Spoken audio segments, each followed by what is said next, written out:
So welcome to the nonpartisan Red Pill Men's Group, where women are, of course, welcome. And today we're going to be talking about human mating strategies, and mostly we're talking about women's breeding strategies and the ways that women breed for the best genes and provisioning and so forth.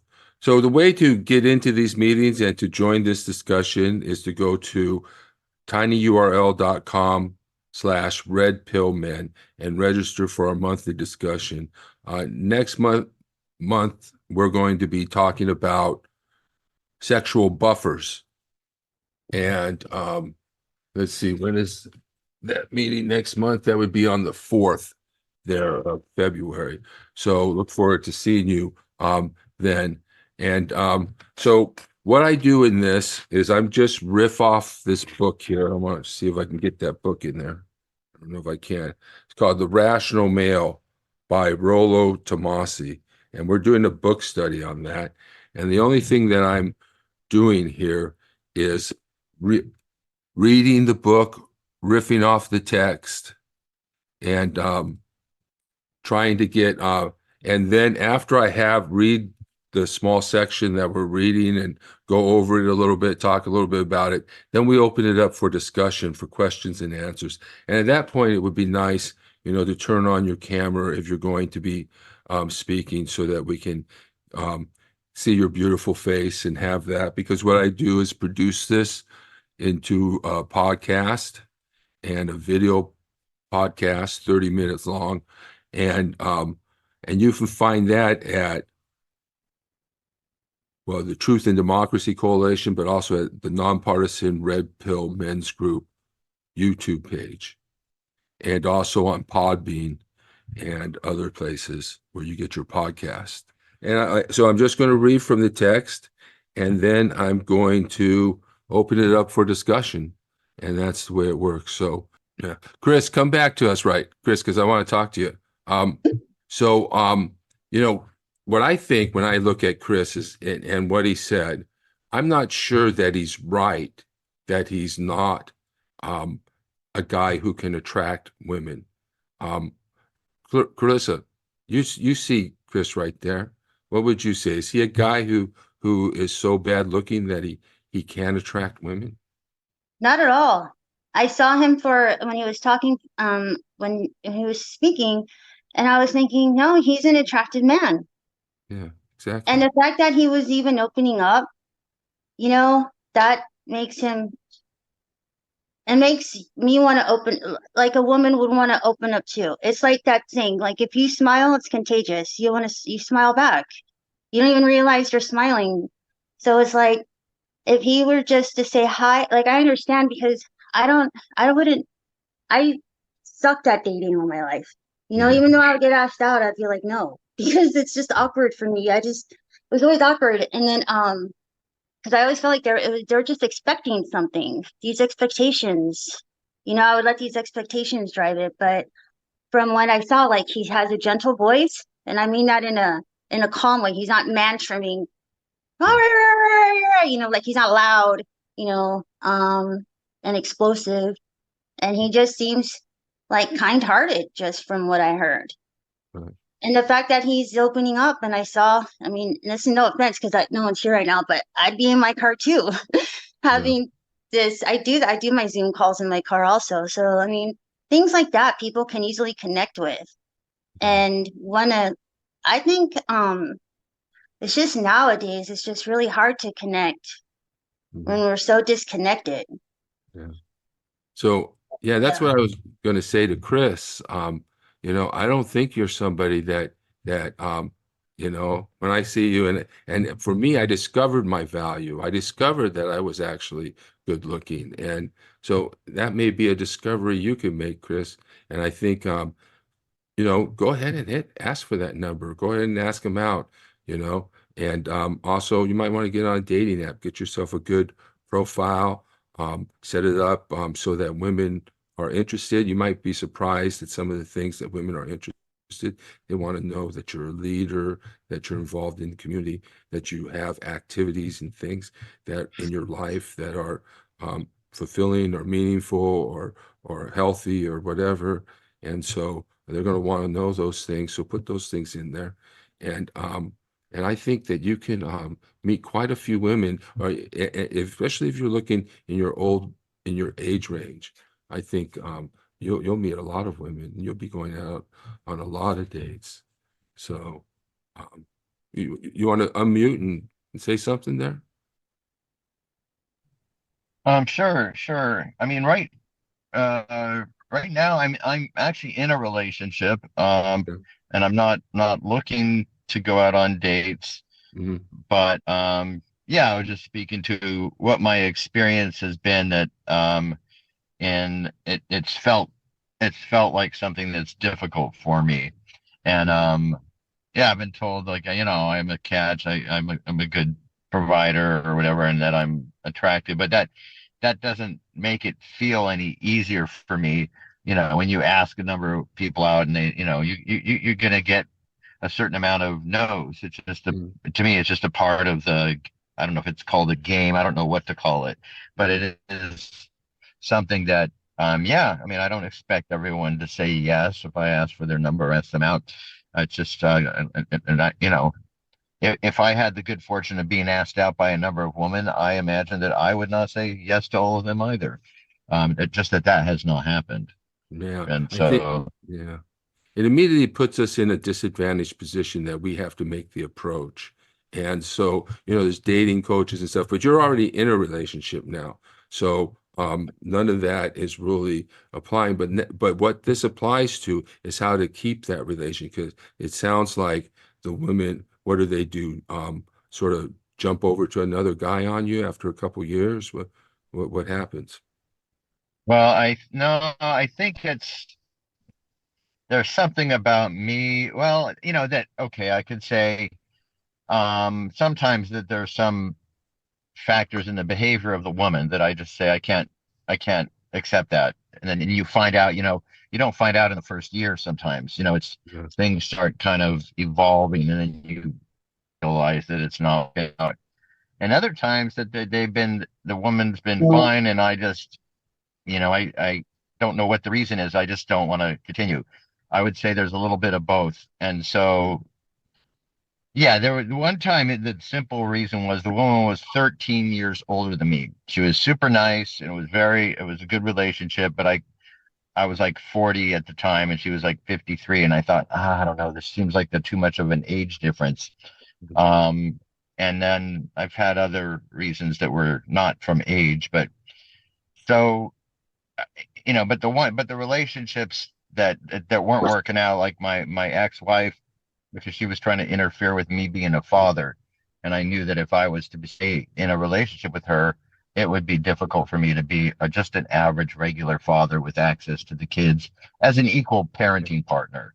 I wanted to be an equal parenting partner is all I Yeah. wanted. So, And she yeah. and, No, I was going to say go ahead. Eric and Ryan and Chris and Nicole and Samuel and Rick, if you want to chime in here, just raise your hand or turn on your camera and just chime in. That would be great. You want to come in, Ryan? Yeah, sure. Okay. Let's bring Ryan in. That's what I thought.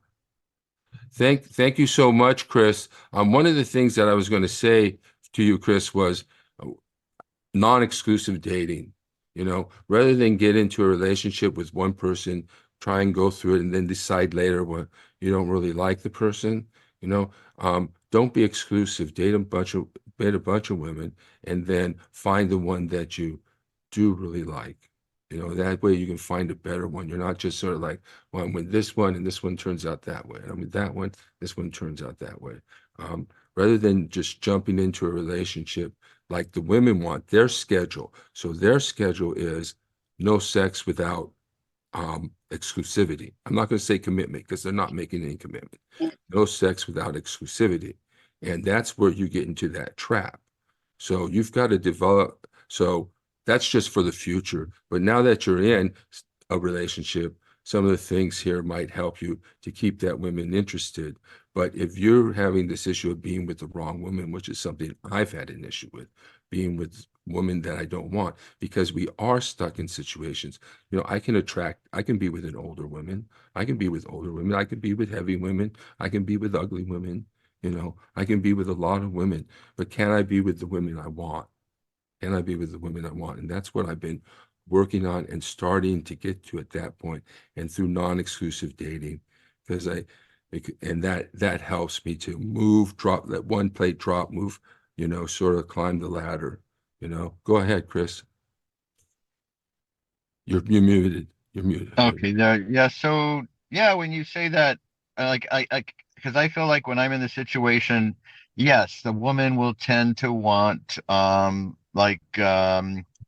whatever, monogamous or exclusivity if there's going to be sex involved. And so, and this is the part like where I'm not, like, oh, I can date a few women and then maybe occasionally have sex, but then um if I want to be in a sexual relationship, and I do have a fairly high sex drive, it's as though, yeah, you need to be sort of in an exclusive commitment with the average woman. I mean, and that's where I'm not really good at this, like, oh, I can date a bunch of women and find to occasionally have sex with one or the other. I'm not really good at that, or I feel like I'm not good at that. I mean, that's been my experience. And so basically I can commit to a period of um not having sex, of being um uh yeah, asexual, and just go on dates. Yeah, Mm. asexual. Yeah, but this is what the sort of giving up your male innate strategy and conforming to the female strategy. And so you're giving up your strategy, and the women's strategy is to date one guy at a time. So, and that's kind of like they're running a train, you know, and men are running an orgy. But I think, yeah, right now you're in a relationship, so it's kind of, I mean, all this is for the future if you decide that this woman isn't there. But I think you need to develop sources of access to regular sex from some women, and I who are willing to do Well, that. I understand where he's coming from. I'm sorry, what's his name? Scott, I'm sorry, what is his Chris, name? Chris, Chris. I'm sorry, I don't know why that okay, sorry, Yeah. Chris. No, I totally agree with what he just said, because like the asexual part, that's what I was gonna say.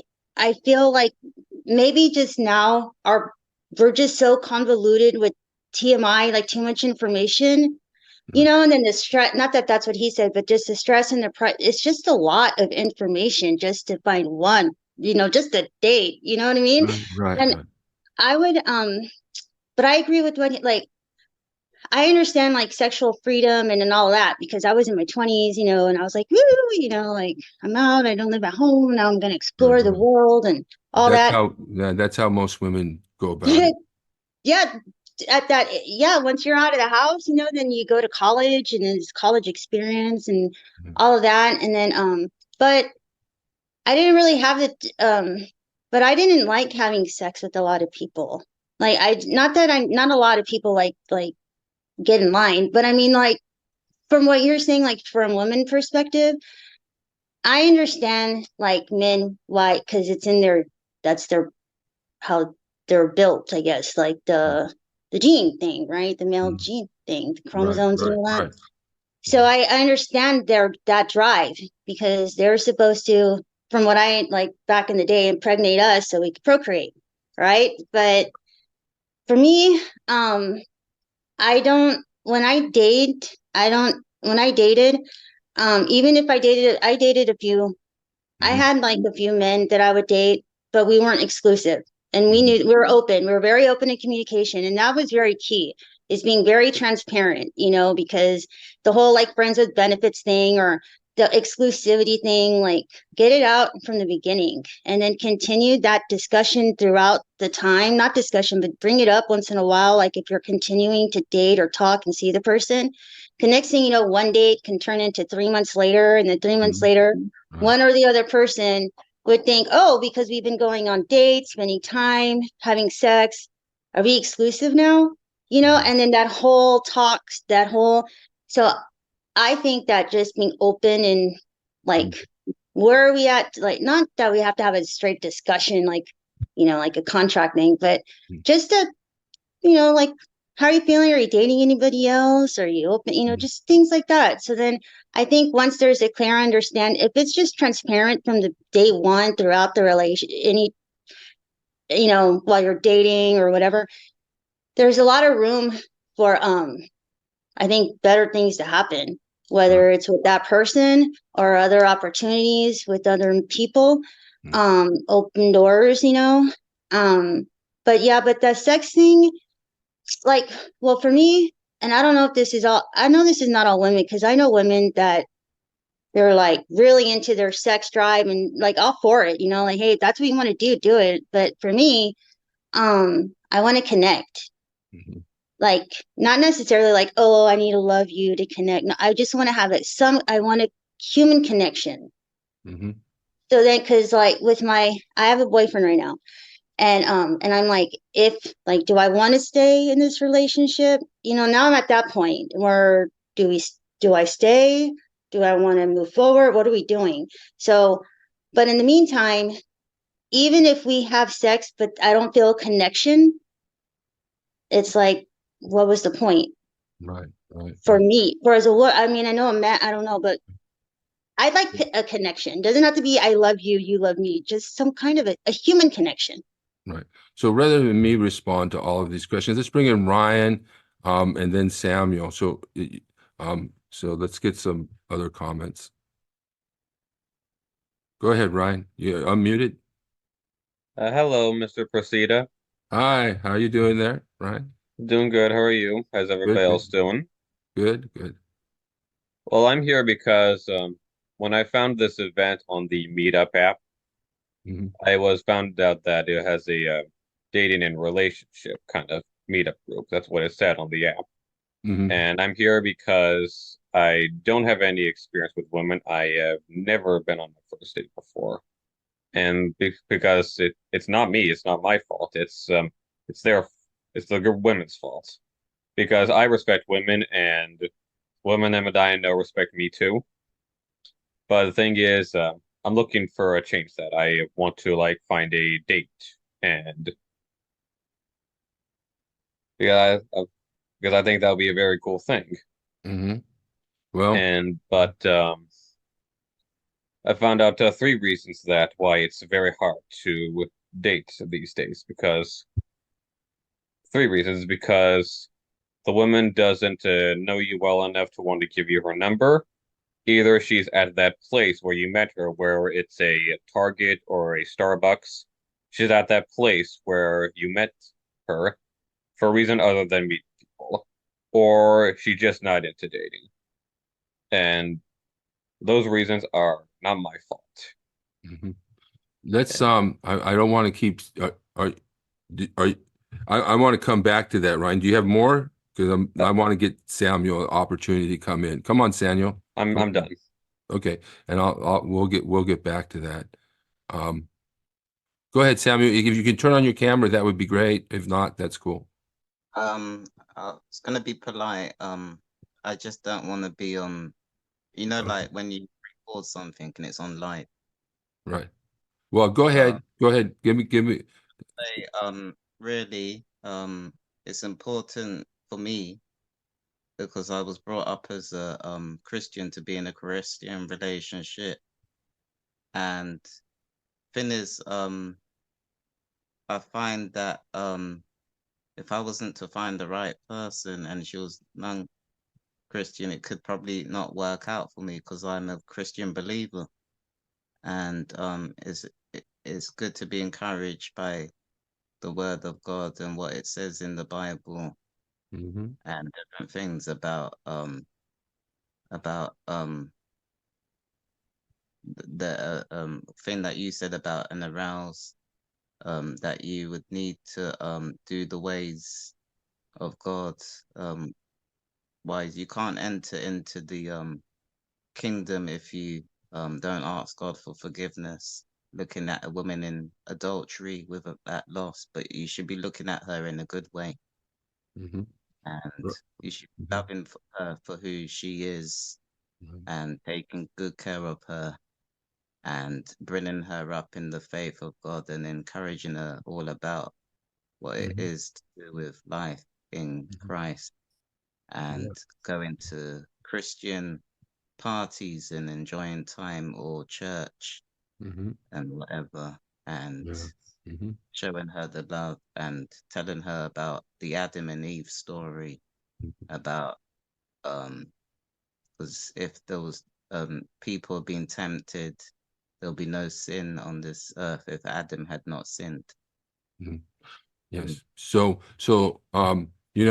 as religious people, I always think you should definitely follow your religious convictions and conform to that. You're at church, I don't know if you have a girlfriend or not, but if you don't, you're at church, there are other women there.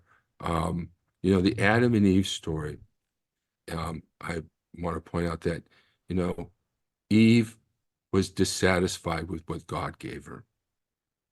And the man turned around and followed Eve without question. I mean, why not turn to God and say, "Hey, this snake is saying this. What's the deal here?" But so that's part of women's nature, and that's part of what that story is about. So it's not necessarily Adam's sin. It was human sin and what that is and all of that stuff. And I don't know about all the theology around that. I'm not into that. But one of the parts of the story is about women's and men's nature and what to do and not to do. And one thing that's telling men in that story is don't just do what women, no matter how much you want to have sex, don't just do what that woman tells you to do. But Ryan, So if I was to turn my video on, would you rub it off? I could try to do that, but I'm not completely clear on how to do that.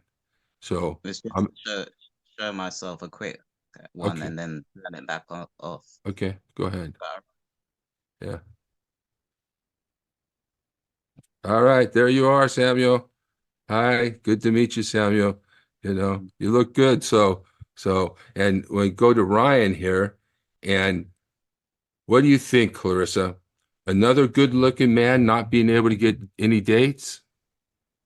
I can't see him. No, Ryan over here. You can't see Ryan? Oh, let me see. I didn't. Oh, I go to the. I didn't go to. Uh, Oh, yes. Another good-looking man who can't get a date, huh? I have a feeling everybody on here is good looking, and we all don't know how or can't get dates. Yeah. Thank you, yeah. man. Or are in relationships, but are just learning. We're still learning, even if Uh-huh. we are in a good relationship. Yeah. So, yeah, Ryan, I don't know, what it is, but there may be some difficulties you're having. Um, do you have anything like autism or anything like that? Actually, I am diagnosed with autism, Okay. but that I don't really see that as a problem because I'm trying to be social. I'm trying to go to try to meet up with some people just to make friends. And usually relationships start out as friends, and they usually develop over time. They could develop into something more. Hmm. And I do have some friends, but I'm trying to find some friends who have kind of a common interest with me. Hmm. But maybe eventually in time that could develop into something better. Yeah, that's right. Yeah, I So, used to think I was unlucky, but the point is I'm not unlucky. I did go into this I went into this liquor store to buy a bottle of wine just for me. The guy who runs the place asked me if it was just for me or for my date. I said, it's just for me. And then he asked me, and then I said, I don't have a girlfriend. And then he said, why don't you have a girlfriend? You're a pretty boy. And I said, I'm unlucky, but I was wrong. you said what? I didn't catch that last. I said, I told him I was unlucky, but Uh, I was, you weren't unlucky. no, I'm not unlucky. But that's good. Yeah. Yeah. So, Ryan, uh, oh, can I say something? I'm sorry. sure, go ahead, Clarissa. Ryan, I feel you on the autistic side. Like I hear you because all my life they were saying I'm weird. You're weird. You're weird. And then I'm like, I just turned weird into a unicorn. I'm like, I'm just a special unicorn. Okay, I'm just a unicorn. But I, but I hear you on that because I am on the ADHD autism spectrum. Like I'm on that cusp. Oh, okay. So I hear you and I feel everything that you just said, because I know when I came in, I didn't know exactly what I was walking into, but I knew it was interesting. And that's why I signed up to be on here. And I'm glad I did, because now I know as a female, I'm not alone and you're a male. So it's not just me, like being a female. Now there's the opposite sex. You just gave me hope. Thank you. Thank you, Mrs. Ramirez. Is it okay if I call you Miss You Mrs. can call me Ramirez? you can call me Clarissa. That's my name. Okay, Clarice. Yeah. The thing is, I do have a support group on Facebook. It's about people on the autism spectrum trying to find love. Yeah, that's Yeah. very good. That's very helpful for you. It's a support group. Yeah. Well, It's that's good to know. yeah, I'll check that's it some- out too. yes, By that's the way, have something. you ever seen a show on Netflix called Love on the Spectrum? No, no. It's about people on the autism spectrum trying to find love. There was one that was filmed in Australia, and then there's one that was filmed here in America. It's going on for now season 2, which is coming out later this month, and I think it looks great. Oh, I agree. Yeah. Yeah. so We have a man who is totally corrupt and the worst president in the history of our country, who is cognitively impaired. We are an institute in a powerful death penalty, trying to debank you. We came up with a new couple of words for corn. Your climb, they call it climate. Ding, ding, ding, ding, ding, ding. He's been showing more and more confusion in his stump speeches. Windmills are causing whales to die in numbers never seen before. Elise Stepanek. You're a foreign dignity and you're coming into the United States. We would be in World War II. Missile launch, pshin, boom. You're seeing Donald Trump increasingly get confused on the campaign trail. We won world wars out of forts. Nikki Haley is in charge of security. We offered her 10,000 people, soldiers. He thought Nikki Haley was Nancy Pelosi. That clip is brutal. Nikki Haley. Donald Trump is truly confused about who Nikki Haley is. Boom. Okay. Totally incoherent. They want to debank you, and we're going to debank Viktor Orban. Did anyone ever hear of him? He's the leader of Turkey, Hezbollah, and Hamas. Sioux Falls.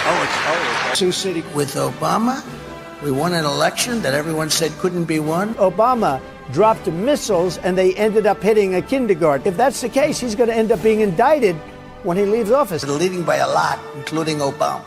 I'll tell you what. And if he's making the same kind of slips and mistakes that he is mocking Biden for, it undermines his argument and really what is a central Republican meme heading into 24. I'll let you know when I go bad. I really think I'll be able to tell you